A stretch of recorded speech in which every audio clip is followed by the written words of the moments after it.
Welcome to the Soundtrack Exchange, where my co-host Christelle and I exchange songs from movies, video games and television soundtracks, and then chat about them. How about that? Each episode, Cameron and I will give each other a song to listen to and talk about the details, the history, and the reasons why we think our chosen tracks are so awesome. We'll listen to the songs and do a wee bit of light research so we sound like we know what we're talking about. Will we go down unrelated rabbit holes? Probably. But if you're a fan of soundtracks like we are, you're going to enjoy the ride. So buckle up and let's get exchanging. I overshare because I care.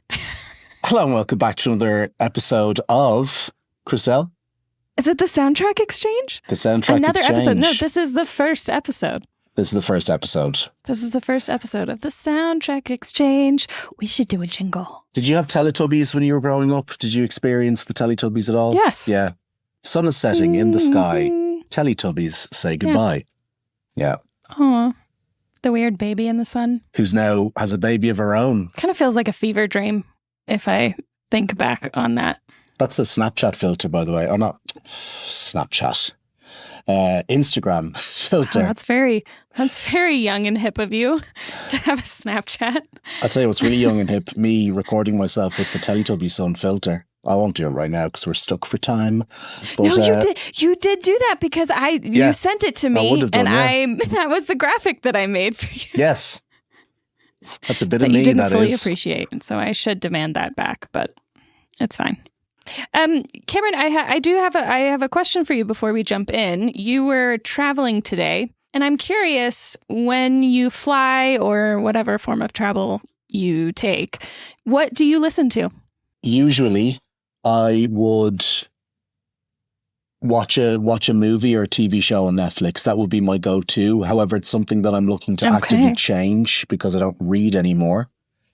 But today I read for 2.5 hours. I read my book. Did you forget how? I didn't forget how, but I feel stupider. Stupider on Jupiter compared to when I was a kid, when I used to read all the time. And I had no phone or Netflix. I had VHS tapes and books. Yeah, or like responsibilities. Yeah, zero responsibilities, yeah. So, I don't know if I could, maybe a podcast, I couldn't just sit there and listen to music anymore, I don't think. Music to me is a very kind of active, activity-based thing. Okay, so then follow-up question, when you're reading, do you listen to music while you're reading? Oh, no way. No way. Uber distracting. Would you do that? It really depends. But I agree with you. It is very distracting. I can only listen to music without lyrics. Wordless, yeah. Yes. Lyricless. Yeah, I'm the same. Yes, but even then, I have to turn it down quite a bit, or else I just get really into what I'm listening to, and then I completely forget what I'm reading, and I end up reading the same page over and over again. But yeah, with the music, yeah, I could work very well to techno music because it's monotonous and samey the way throughout. Everybody Grab a Broom, which we'll dive into there. There's lots of movement in it, and it's very kind of there's a million different pieces to it. So I don't know if I could. I definitely couldn't read to that, and it would be tough to not get distracted by that during work as well when you're in the zone. Interesting. So here's the deal, folks. Listen up, because this is real. Go. Back to the topic of listening to music while you're doing things. I didn't plan it this way, but it leads very well into the songs that we're talking about today. As the one that you sent me, I just had it playing in the background while I was working over and over and over again for a good few hours.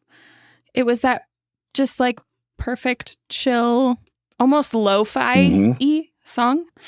And that song is... Yes, let's hear it. Oh, no, I was going to... You tell. It's Dire Dire Ducks from Nintendo 64 Super Mario World. Yes, so for those of you who are not Irish, he's saying Dire Dire Ducks and not ducks. No, not ducks, ducks. Sounds a bit like ducks, but it's docks, where you put a boat. But the people who know this game will definitely know the song. It's one of the cult classics they might have some idea of what I'm talking about. But yes, and it's composed by the epic Koji Kondo, who wrote pretty much all of the early Nintendo music. I actually did a presentation on him. He's only 63. I thought he was dead. Wow. I think the first president or CEO of Nintendo passed away there a few years ago. But yeah, he did all of the early Super Mario games for the Super Nintendo. I think the Nintendo, which was the first ever one. The the NES, Nintendo Entertainment System, and all the Game Boy games as well. Yes. And I'm pretty sure Zelda, which has, as I'm sure you know, some of the best game music in the world. Yes, I can imagine that either you or I will be assigning a Zelda song at some point in our podcasting journey. So give me your thoughts. I really enjoyed it. I will say I am unfamiliar with the game. My first gaming platform was platform? Yeah, console. Gaming console. There we go. Was a Nintendo GameCube. And as a child, I was not a big gamer, so I played the stuff that my sisters introduced me to, because they're quite a bit older than me. And so I would play Animal Crossing, Soul Calibur, Rock Band, that kind of stuff. Awesome. So I actually really didn't play any kind of Super Mario or Zelda games until I would say maybe 20s, 10 years ago. With the Legend of Zelda Breath of the Wild. Because I got a Switch. And then because we got the Switch, we then played Super Mario Brothers and Mario Kart and all that stuff.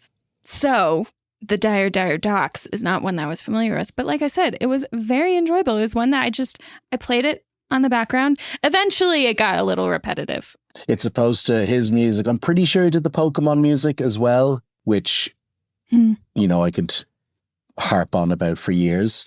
But it's designed to, if you're just walking around or playing the game, that it kind of just loops without you knowing it loops. Oh. So, of course, it will get repetitive. Because the way, maybe you didn't, because you just said you didn't play computer games when you were young, but I would have had the Game Boy and I would have played Pokemon. And those songs are all 4 layers, because 4-bit meant that you could play only 4 lines of melody at the same time. Yeah. They're etched into my brain because of how many loops there were me playing. But now I'd probably lose my mind. But as a kid... Interesting. I feel like I just had a brain blast that you just shattered, not in a bad way, in a good way. That is why I enjoy, because we're going to talk about the soundtrack that I gave you, but that's one of my favorite soundtracks to either read to on a soft level or work to, but it's literally because it's made to cycle through the specific tracks that are not story driven, but the ones that I listen to are made to I feel really dumb that just blew my mind. But I don't know if the ones in the game that we're about to talk about in a minute necessarily loop the same way as well. Because I think I've memories of playing this game and yes, the music does fizzle out for a second and then the movement starts again. So I don't think you should feel dumb because I don't think the games these days would be doing the same thing. Yeah. I think if you're walking around Hogsmeade or something like that, I think there's a few different music options that it'll cycle through. So follow-up question to this conversation. Why did you choose that one? It's very trendy at the moment. I think now when you're perusing TikTok now, it'll jump out at you more and more. It's just very beautiful. I've listened to people do piano covers of it. I love him because maybe not so much with the N64 because that's when kind of music kind of kicked off and then the Game Boy Advance had a lot more musical options and lines of melody that were accessible. But he was writing things that pianists on YouTube are baffled by. I said pianists that are baffled by because of the it's no need to giggle. By what he did with a minimal amount of lines of melody. Yeah. So that's so beautiful. yeah, so the fact that he got more and more access technologically, his prowess and capability and talent and genius was able to shine more, but he was still rocking it back in the early 90s, late 80s. Yeah. I would love to now go look at some piano covers because I think it was nice to like work to and it was nice. I don't know that it would be like one of my new favorites. I think is because it sounds very techy and yeah, of kind of course. old school. I think I would gravitate more towards those piano covers. So I'm gonna do a YouTube deep dive. YouTube deep dive. YouTube deep dive. Yeah. Words are hard sometimes. But yeah, this is also very nostalgic to me. So when I hear the techie, tinny, old school sound, I love it. Does it take you back to your childhood? Takes me right back to when my auntie gave me my cousin's Nintendo 64 and she was not supposed to. Now, they were kind of older and moved out. Yeah. But she's like, take that, they're not used. And neither of them were happy. And I still to this day, they're both in their 40s. I will send them pictures of the Nintendo 64 in my house being like, oh, you still have it? It's clean. Oh yeah. You can't play it on a modern television. You have to get an adapter. It's very sad. Yeah. Well, with the Nintendo Switch, they've come out now with like arcade. I don't know what it's called, but it's kind of like arcade. And it gives you access to a bunch of the old ones. I've been looking for more of the Zelda games. Yes. I really want Wind Waker to come out because I think that was kind of the initial introduction into, without having played the whole thing, I played like a trial or something like that. And so I'd like to go back to that sometime. Do. But speaking of games that I have played, we talked a little bit about how I didn't really play games growing up. But the first real like big video game that I played was Legend of Zelda Breath of the Wild. The second one, not the second Legend of Zelda, but the second kind of big video game that I have now very deeply delved into is Hogwarts Legacy. What a game. What a game. Love that game. I played through it once, all the way through, and then I started halfway through, and then I restarted it. And then I started again once it got difficult. Once it became available on my Switch. Sorry. Yes. Apologies. Yeah. And so that is why I assigned you Everyone Grab a Broom. Because it's just a very whimsical track of that soundtrack. Oh, so many thoughts. Tell me all your thoughts, all the words you know. Tell them to me right now. First, I have more questions than I do have comments. Oh, okay. Ask questions. I like to talk. I don't know if you know this or not. Tell me. Obviously, these are full-blown composers. Yes. Do you know if this was done through MIDI or was this recorded by an orchestra? I have zero idea. Because these days you can't really tell the difference. I have zero idea. I'm so sorry. I'm finger crossed. It's fingers crossed. I didn't know where you were going with that because you stopped right after finger. I'll take that. I'll take that one again. Fingers crossed it was recorded by an orchestra. I want to say that it was. But also, you can't tell. It's too stunning. It's too stunning. There's just so much going on in it. I didn't listen to enough to know it off by heart, like to sing it. But again, I was listening to the extended 9-10 minute version. To be specific, this is the track that plays whenever you're doing any of the like Broom quests. So there's a few like trials that you have to go through where you fly through rings and stuff like that. Very difficult for me to do because I haven't built up the dexterity. Nice word. Thank you. I'm trying to think if it triggers when you just fly around too, or if it's just specifically. I don't know. I think games or the tasks. One thing I find really charming about this game, and granted, I'm sure every game does this. This is just the one that I've played the most. Is that just the like logistics of when certain tracks play when, and like what tasks you're doing, and the kind of background music of that. I just think it's really lovely. I agree. And I never noticed it until this game. Well, I I don't want to go through too into the weeds, but I've been playing Harry Potter games like that because there hasn't been one of them really since I'd say I never played the games after like Goblet of Fire because I started, liking girls, but that's fine. That's why we go back to things. But Harry Potter 1 for PlayStation 1 was the first ever game like that Harry running around Hogwarts, hopping on the broom. And I still remember all of the music from the first 2 games. But that's kind of the vibe, obviously to a much lesser scale. But like there was outdoor music, there was broom riding music. It was everything like that. And that's what I love probably the most about Hogwarts Legacy is 2 things. How they kept that initial vibe, because I think the 5th game and the 6th game and the 7th game, they were more kind of like phases of action and way less running around and world exploring. Yeah. And the music as well. It's superb. This song in particular, do you hear elements of, I imagine he's going full-blown John Williams, like homage, amalgamation, elements of lots. Do you hear elements of movies within that track? Yeah, I was actually going to bring up, I think that's one of the really cool things about this game soundtrack is that, I mean, the Harry Potter movie soundtracks are so iconic, and the score is written by John Williams and Nicholas Hooper and all of the other ones that have done all of the different movies. It's iconic, and I would say of all of the movie soundtracks, I think I'm the most familiar with most of the Harry Potter ones.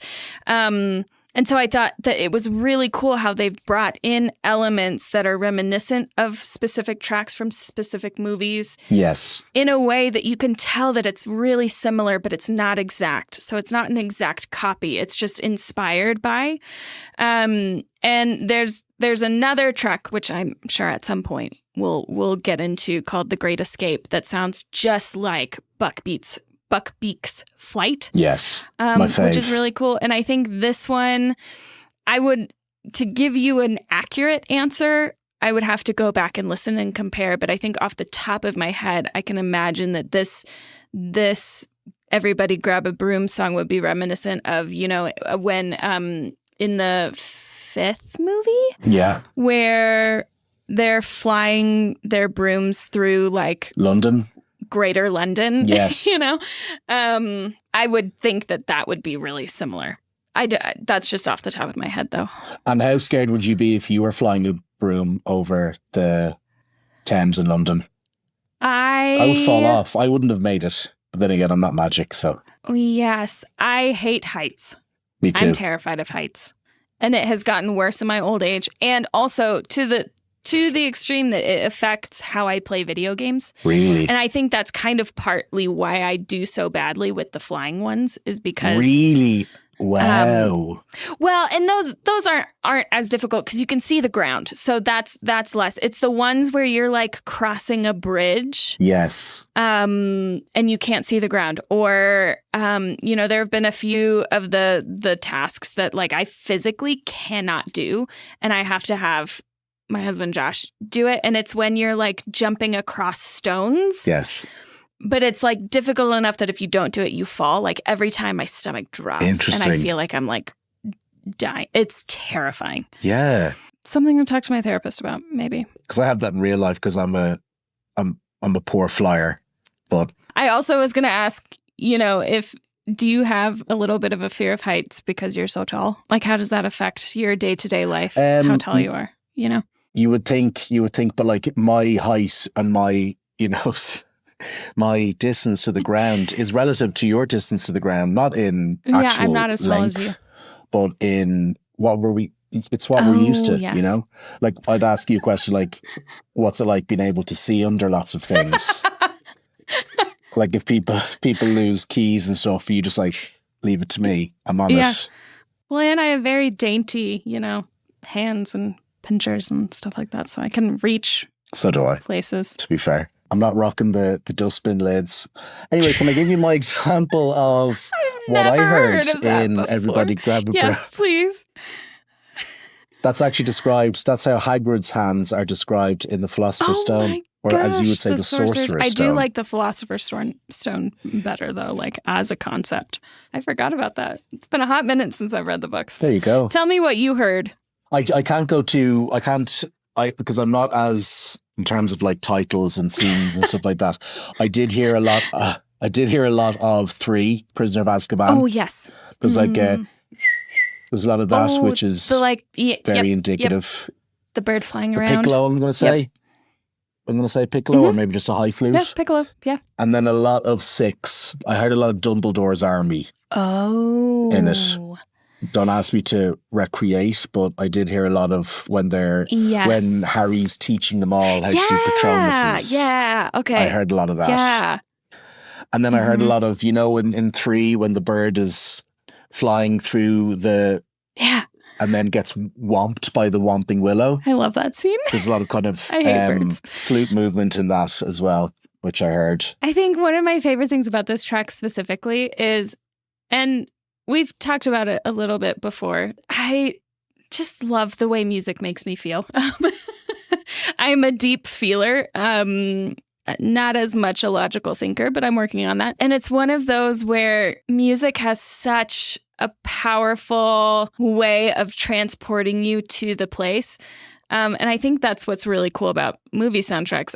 A lot of the movies that are people's favorites wouldn't be as incredible as they are without the music. And then same with this game, like you're listening to this track and you're like, wow, it actually sounds like I'm flying around on a broom. Yes. Just the way that the music is shaped and the movement of it, you can place yourself in that. Yeah, I just love it. It's magic.